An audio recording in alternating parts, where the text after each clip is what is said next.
It is time for a good old-fashioned Q&A. There is no bike racing this weekend, which means your boys run out of content ideas. So I asked you guys over on YouTube post, and I also done a little question thing on Instagram to get some questions to entertain me while I'm on the turbo. It's raining again in the UK. So I'm going to try and chomp through all of them because I hate missing them when someone's put the effort in to write me a comment. So, will you ever win a race at the old age of 38? I'm 32 and I have won races before, just not in cyclocross, in mountain bike. Will you and Del Boy race the New Year's Day CX Madison at Herne Hill? Absolutely no idea if one, Del Boy's in the country, or two, he wants to do that. So I'd have to ask him. But for me, it is always an absolute ball ache to try and get to Herne Hill in central London. Or is it in central London? I think it is. It's just a nightmare. How do you edit videos? What software? Very basic. I use iMovie. For the footage over the top, like the power and stuff, I use Garmin Verb. But yeah, predominantly iMovie. What are you planning on racing next year? I'm hoping to do the mountain bike XC series, the national series. Maybe not Tong, as last time I raced there I said, never again. But here we are. I feel like I've got a bit more balance in my training now, and in the new year I'm going to try and do a bit of mountain bike training, stuff like that. And originally I did think, dabble in some gravel, but a lot of the gravel races are just so long, so like I just don't have the time to train for that. So I'm literally just going to be turning up to try and get round, because like training for an hour and a half race is pretty easy, whereas when you start doing like 3-4 hour races, you need to be training quite a lot to have a good result, and I want to be able to have a good result.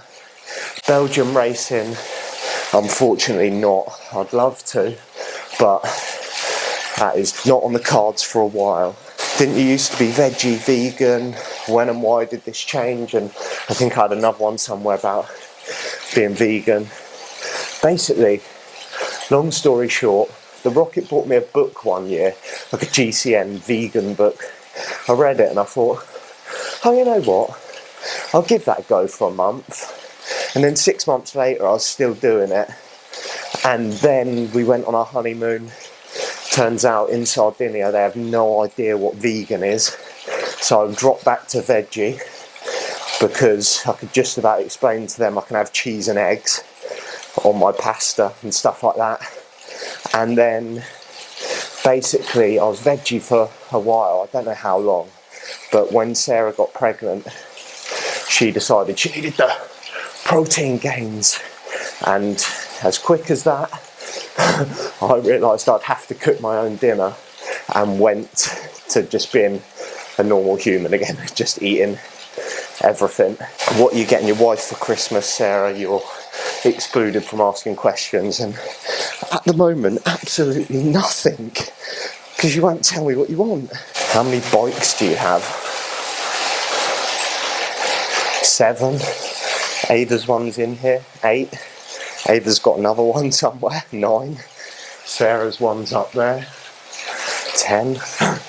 10 bikes. How many are mine? 2, 4, 6, 7 are mine. Oops.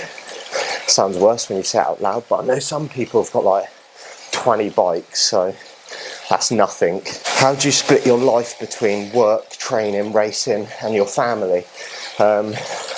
Racing, I just enter and then beg for forgiveness later. Training, work is obviously always set out. I work 7 till 3:30 every day. I train before work, so either on the way to work, which means yes, I have to be up early. I'm normally up at like 5 a.m. I think there's a question about that. What time do you get up to train? Yeah, I'm normally up at 5 a.m. Get on it, get it done. either on the way to work or jump on the turbo, whatever. That's just the way that's worked for me. And then after work, get home, and then that is family time from then until they go to sleep, which also means I have to go to bed early to my wife's annoyance, but it's good because then we both go to bed early, and if Ava has a bad night's sleep, it makes life a bit easier. Obviously it's Christmas season. Favourite thing about Christmas, smashing a load of food, not having to get up for work for a bit. So I used to always use it as a training camp. This year I will not be doing that. What do you eat on race day? Like, I used to be really on the point with this, like I'd have like pancakes in the morning or something, then I'd have rice pudding a couple of hours before the race, then I'd start snacking on the Vela Forte chews, go George Twining, and then like a gel before I start. Now I just wing it, to be honest. If the wife's made sandwiches, I take sandwiches. Sometimes you have rice pudding, whatever they're having for breakfast, I'll join them with. I'm way more relaxed about it all now. How do you get your wife to let you train and race so much? Yeah, just do it and then beg for forgiveness after and hope that she doesn't divorce me. May I add, the training, any training I do is pre them being up. And then the races, I created a calendar at the beginning of the cyclocross season, said these are the races I need to do to finish the Wessex League, the Three Peaks, Marathon, and a few other running ones. And the Rocket basically said, as long as there's no double weekends, racing Saturday and Sunday, which I did end up doing once, it was okay. So yeah, I sort of was lucky that she agreed to that. Did training for a marathon help you in bike races?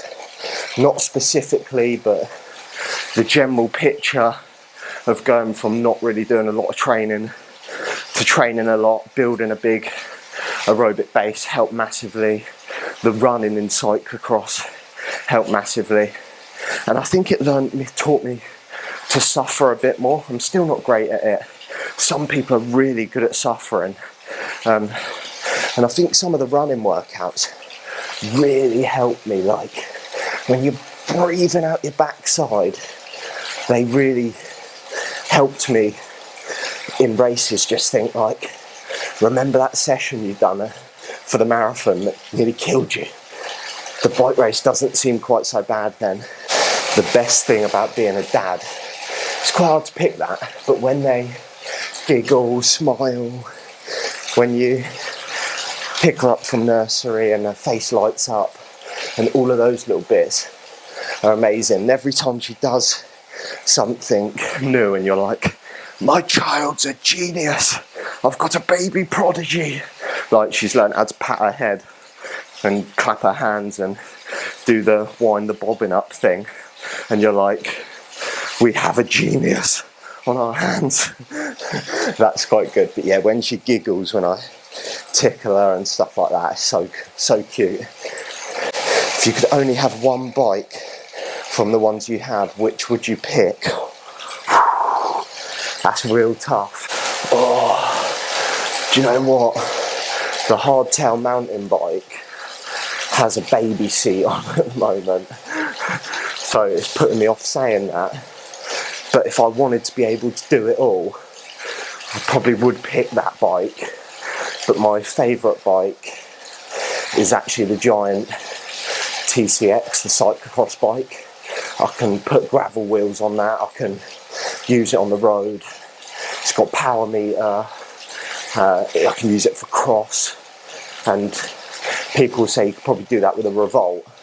It doesn't feel right for racing cross, it's too long, too relaxed, it's designed for gravel. Whereas the TCX, it's just, oh, it's so nimble. Getting a bit excited there.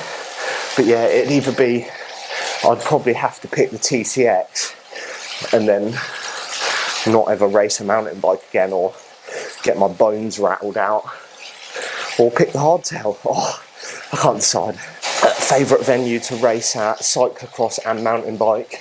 Cyclocross is definitely South Shields, where they're holding national champs this year. It's not definitely that. I do like that course. Just think it overlooks the sea. You can see a lot of the course from different areas, rather than just seeing one person zoom back. There's like switchbacks on a bank and stuff like that. So really like that course. Got a sand pit, hurdles, off camber, all sorts. But also I like Cyclopark. I like Torbay because that's where I've only ever finished a national round.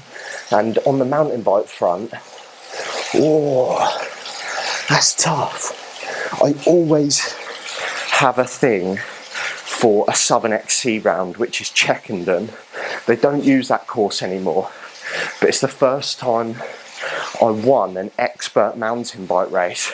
It is pan flat, zero elevation, and it's just super twisty with a few little drags and stuff like that, but it's absolutely not a mountain bike course. Like, there is no mountains, there's no descending, but it's got a place in my heart, so I'm gonna have to go with that. Will I ever come back to the Falkirk National Trophy round? Probably not. Never say never, because sometimes I have stupid ideas to drive to Scotland, but I just can't see that happening. Honestly, that drive killed me. Course is mega, but yeah, it's just, especially if I'm not gonna even get a full race, it'd be criminal. And last one on Instagram for now. I put these questions out quite late, only like probably 8 hours ago, so I'll probably, if I get any more, I'll answer them later. But how did you manage CX training with a newborn? I basically trained for a marathon and then jumped in to cyclocross, so I'm nowhere near what I think I could have been capable of if I just focused on CX.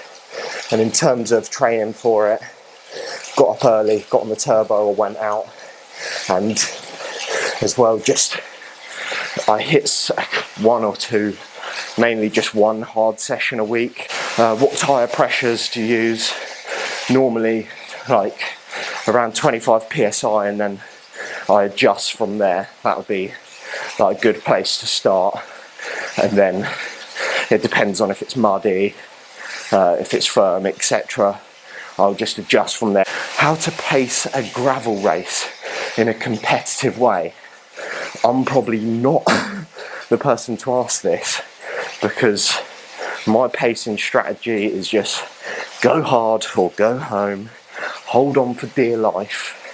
But in all seriousness, a lot of the racing I do, like CX, XCO, don't really require a huge amount of pacing. You just sort of go off feel. When you're at your limit and there's nowhere to go, you know, you've got to back off a bit. Once you've recovered and stuff like that, you can keep going hard, but I'm pretty good at knowing when I'm absolutely on the limit and need to slow it down. If I was racing gravel, it'd be a different story, because I'd have to start thinking pace it, so I'd probably set like a limit on heart rate or power. Once I'm up way over that for like more than a minute, I know I need to back off, because I'm absolutely going to blow my biscuit. Best off-season training tips for a 15-year-old XC racer?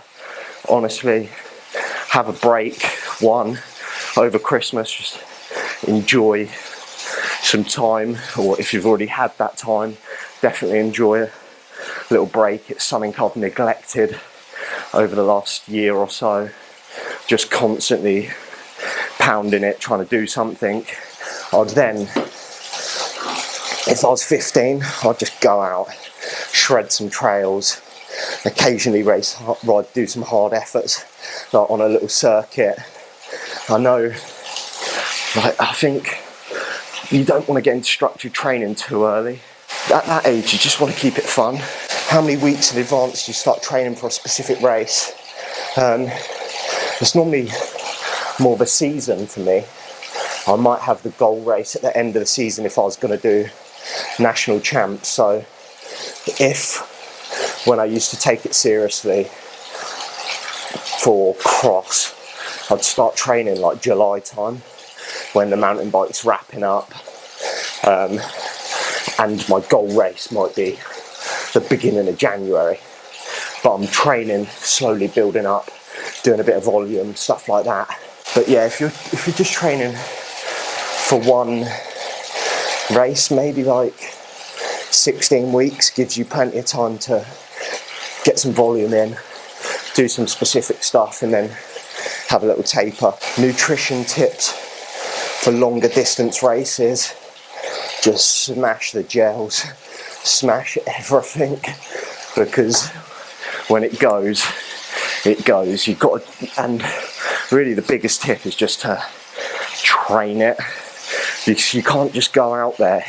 It's really hard sometimes to train for nutrition when you don't want to be spending X amount on gels and drink mix and stuff like that. So, but you can't afford to go out there and just wing it. And last one, what do you think about when racing? Funnily enough, in a recent cross race, I had a bloody kids' nursery rhyme in my head the whole race. I just sung it the whole race. That's how different I am. A lot of the time I'm just thinking about how hard I can push and whether I need to rein it back. And then towards the end of the race, if I'm with someone, I then start thinking where I'm going to make my move, where I'm going to attack, stuff like that. But yeah, recently it's been bloody nursery rhymes. It's killer up here. But yeah, that's all the questions so far. If any come through in the next like 15 hours, I will ask them from the sofa where it's more comfortable, because I'm so out of breath and sweaty. So last couple of questions to wrap up this Q&A, and I've got to be quiet because we have a sleeping baby. We have national champs at South Shields. No, I won't be doing it because I can't travel all that way for 20 minutes of racing. Tips on riding through really sticky, boggy, long sections that you get in a race. My main tip, it depends if you've got a spare bike, because a lot of the time you're probably better off getting off and running. Once your speed is slower, once you're riding slower than your running speed, get off and run. That is my main tip for any muddy sections. Also, it keeps your bike cleaner. Secondly, you've just got, if you're going to try and ride it, you've got to hit it with speed, momentum coming in. You've got to hope that it's not like a dead corner before. If it is, and you're just finding yourself grinding and clogging up your bike, get off and run. Other ones, we've got, my son started with the Goric. He does downhill now, loves it. As you love adrenaline rush, any chance you could do the same? No, I don't like riding downhill. It's something I need to practice, but after I broke my hand a couple of years ago, I just don't like risking it because it messed up work and all sorts, and obviously the wife had to wipe my bum while I was doing it. I did have to try and get you in and out of the bath. Oh yeah, she had to help me in and out of the bath because I couldn't lift myself up because I'm so jacked and muscly. Would I be proud if baby Ava took to cycling? Yes, I'd love that, but honestly I don't care what she does, as long as it's not like equestrian, because I hate horses. Don't come at me.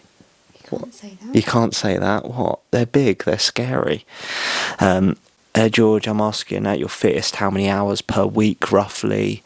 I was probably doing like 15 to 20, and sometimes I would go and do stupid more if I had time off work. But yeah, I was just riding my bike all the time. As soon as I finished work, as soon as I got up at the weekend, it was pretty wild, and I probably wasn't far off my like genetic peak then. Did I weigh my meals and food? Yes and no. Yes, when I was properly trying to dial in for races, but no, when I was doing the big training, you're just burning so much that you didn't need to, and you could just sort of jump on the scales and get a good gauge whether you were losing weight, gaining weight, or whatever. But yeah, when you're riding that much, you were just absolutely nailing calories. Can you be packing big guns? No. And be competitive in racing? It's really unlikely. There is a lad called George, not me. He rides mountain bike, and I think he's got up to elite now. He is a pretty big boy, like muscly and that, and I think it's quite impressive the power he puts out. Like, some people have just are genetic freaks. He's one of them. Like Charlie Aldridge, the slightly bigger guys, it can be done. But if you're packing like flipping Arnie biceps, it's unlikely. You've just got to have so much power. And yes, especially in off-road racing, power to weight ratio does matter because of the drag from the grass, the drag from the mud, all those things, the acceleration out of corners. Obviously in a crit you can get away with it as long as it's not too twisty. All the straights just tuck in, absolutely hammer it at the end. But yeah, I do think like if you've got big muscles, big arms, it is just wasted weight really. Who are your CX heroes? Who inspired you? My inspiration is Sarah Coppola when she was on the bike, aka the Rocket. No, I don't really have anyone that is my hero, but all like the GB guys, watching them on the big screen, whether it's the males, females, I follow all of them, mainly in cross, like Cameron Mason for the men's side, if Maine does anything in Belgium, mega. Then the ladies, when like Zan races, Fionn, absolute class. I love seeing how they do because I get to see them when I do the national rounds and stuff, and I guess the same on the mountain bike. But I don't have like a big inspiration. But that is all the questions, so we've wrapped it up. Thank you for sending them in. I hope you've enjoyed this little Q&A session. So make sure, what have they got to do, Rocket? Like and subscribe. Like and subscribe. Yeah, you heard her. Bye.